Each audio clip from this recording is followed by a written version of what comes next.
Hey guys, my name is Chris. I've done this about 15 times and I keep stopping it, so I keep thinking it's going to be bad and I keep rambling and I'm to the point now I don't care. So I want to talk about what does the Bible really teach. I'm going to be doing I'm going to be doing a series on it just because I think it's important. I myself am not Orthodox. I do not believe in hell. I believe in that God kills the soul, that God destroys you. I guess that's annihilationism as far as what Jehovah's Witnesses believe, kind of, sort of. I believe the soul does exist after death. It's just in a state of suspension. Anyway, the reason why I want to make this is I've been wanting to do it for a while. I haven't had time. I haven't had the desire. I haven't had the way to do it. I do now. I want to say, first of all, thank you to people that have educated me in the JW religion, Dolly Wally, Mike and Kim, which I know you guys haven't been on there long, but I love your videos. Mike, I would love to have a beer with you one day. You remind me a lot of me and my dad. John Cedars,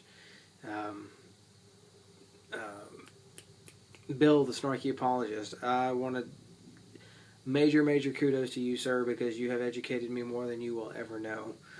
I'm going to keep it short and sweet. I've done this so many times. I'm burnt out on doing it. I came from modalism. I don't believe in modalism anymore. I'm a Trinitarian. I believe that man is saved by grace through faith. We can't save ourselves, we can't save ourselves. I believe that there is one God in existence, and that Jesus Christ, the second person of the Trinity, came down as a man and as God to die for my sins, so that way I could be in right relationship with the Father and live for forever. As I stated, I'm burnt out, so I'm just trying to keep my thoughts straight on this. My main point of going through this book is because I believe that Christianity does not educate its people well enough to handle on the doorstep with these witnesses, because whenever you start talking to them, it always goes back to the deity of Christ, and then the conversation is pretty much over at that point, because they realize that you're in Great Babylon and you're not getting out, and yada yada yada. So anyway, my point in making this video is I'd like to go through point by point some of the main things that I see what's wrong with it, and things that you could probably do to speak to the person that you're speaking with about not being confrontational, but ask questions that make them think. Ask questions that they're not used to asking, because if you notice in this book, I've had mine for about 4 years, and the pages are coming out. I've read it so much and got so many notes in it, and have so many notes in it. The paragraphs and the sentences, you have the paragraphs, and then you have the questions at the bottom. It'll give you the paragraph number on the side, and it'll give you the paragraph number at the bottom, and then you basically will look for the answer inside of that paragraph. Now, what it is the literature is designed to push you in a certain way of thinking. That's why I don't like reading just one Bible. I have multiple. I don't like just reading from one commentary. I have multiple. That's why I formerly believed in modalism, but when I started reading the Bible, I realized that, hey, that's not what the Bible teaches. I started reading church history. I started reading all kinds of apologetics books. I started just gobbling up as much as I could. But as I said, the main reason why I want to make this video is to educate people out there. And I'm not bashing any Jehovah's Witness whatsoever. I want you to know that I have so much love for you guys, because you guys love truth. That's why you're in what you're in.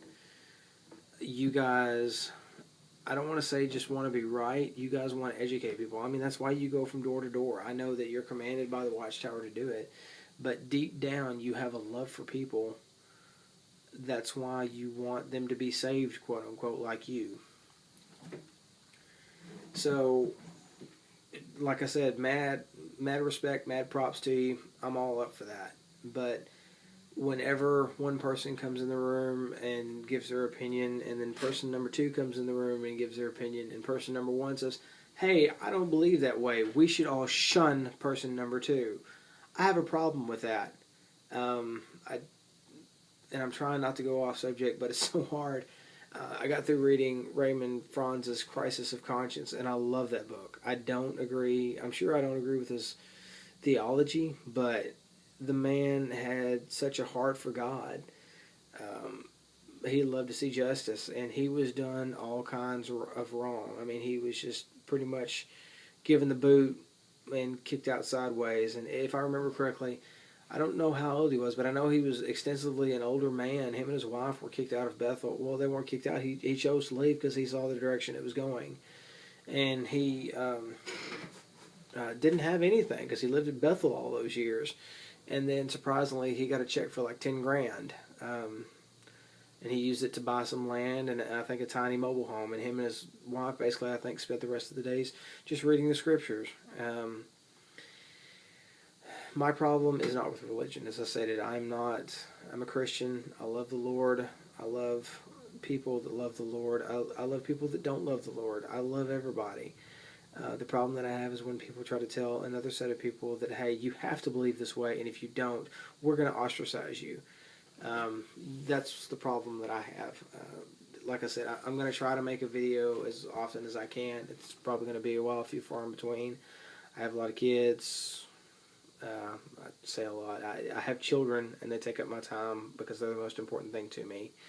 I have work responsibilities. It's finally getting summer, and it's not snowing every other day where I'm at. So I'll be able to get out in the yard and do yard work, and I'm actually excited to mow my grass for the first time, and I don't know how long because we've had ice every other day.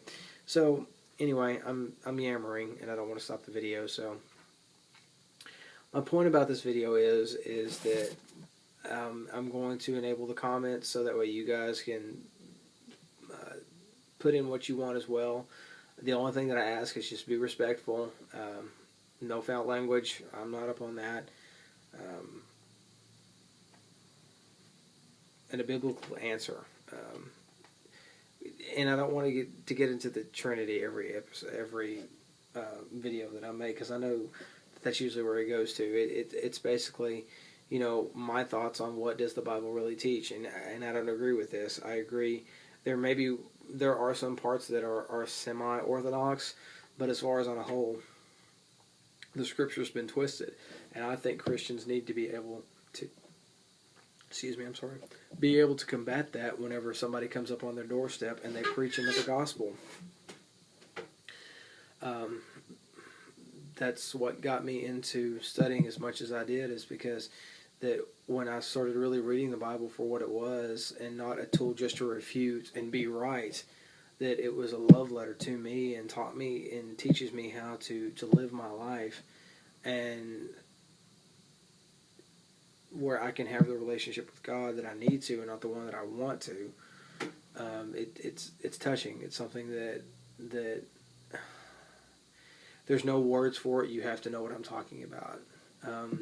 And there are people out there that do. And there are people out there that don't and just won't. So, anyway, this is just the first video that I'm going to be making of a series. Bear with me, guys. From the South, as you can tell, I have a very, very thick accent. And I'm sure it's even worse when I get tired, but I would hopefully kind of like to make some videos in Spanish, because my wife is Hispanic, but my Spanish is not that good. I understand a lot, but I don't speak as much. I don't conjugate my verbs. So if you speak English and Spanish, you can understand what I'm saying in Spanish. But if you just speak Spanish, it's probably a lot harder.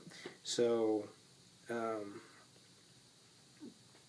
once again, thank you. And this is going to be my thoughts on this book.